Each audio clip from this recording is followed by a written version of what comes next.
ምዕራፍ 11 ምድርም ሁሉ በአንድ ቋንቋና በአንድ ንግግር ነበረች።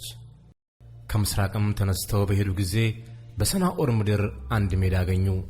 በዚያም ተቀመጡ። እርስ በርሳቸውም ኑ ጡብ እንሥራ፣ በእሳትም እንተኩሰው ተባባሉ።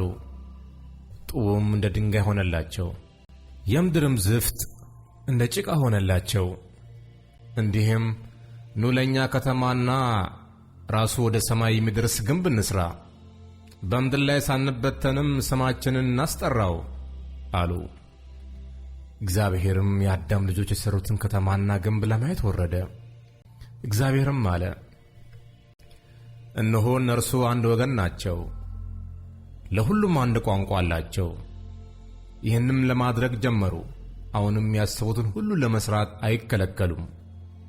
ኑ እንውረድ፣ አንዱ ያንዱን ነገር እንዳይሰማው ቋንቋቸውም በዚያ እንደባልቀው። እግዚአብሔርም ከዚያ በምድር ሁሉ ላይ በተናቸው፣ ከተማይቱንም መሥራት ተዉ። ስለዚህም ስሟ ባቢሎን ተባለ፣ እግዚአብሔር በዛ የምድርን ቋንቋ ሁሉ ደባልቋልና። ከዚያም እግዚአብሔር በምድር ሁሉ ላይ እነርሱን በትኗቸዋል። የሴም ትውልድ ይህ ነው። ሴም የ100 ዓመት ሰው ነበረ። አርፋክስድንም ከጥፋት ውኃ በኋላ በሁለተኛው ዓመት ወለደ። ሴምም አርፋክስድን ከወለደ በኋላ 500 ዓመት ኖረ፣ ወንዶችንም ሴቶችንም ወለደ፣ ሞተም። አርፋክስድም 135 ዓመት ኖረ፣ ቃየንንም ወለደ። ቃየንምም 130 ዓመት ኖረ፣ ሳላንም ወለደ። ቃየንምም ሳላንን ከወለደ በኋላ 330 ዓመት ኖረ፣ ወንዶችንም ሴቶችንም ወለደ፣ ሞተም።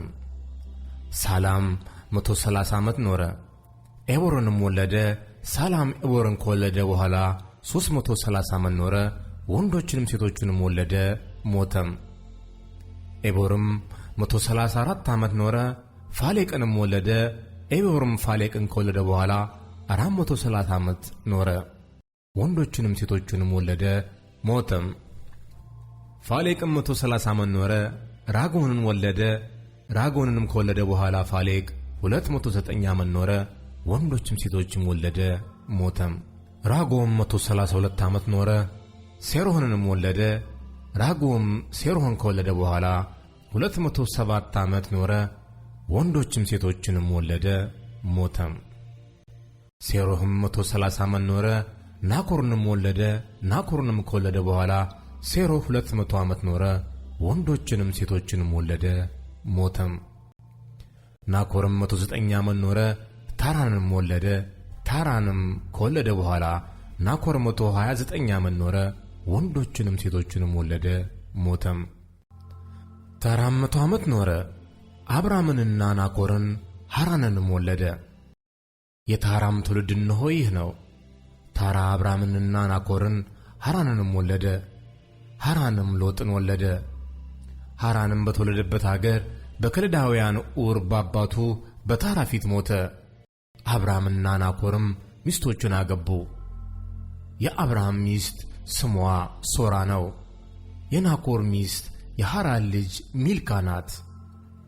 ሐራንም የሚልካና የዩስካ አባት ነው።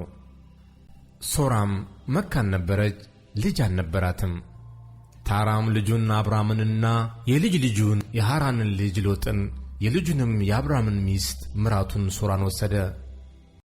ከእርሱም ጋር ወደ ከነዓን ምድር የሄዱ ዘንድ ከከለዳውያን ኡር ወጡ።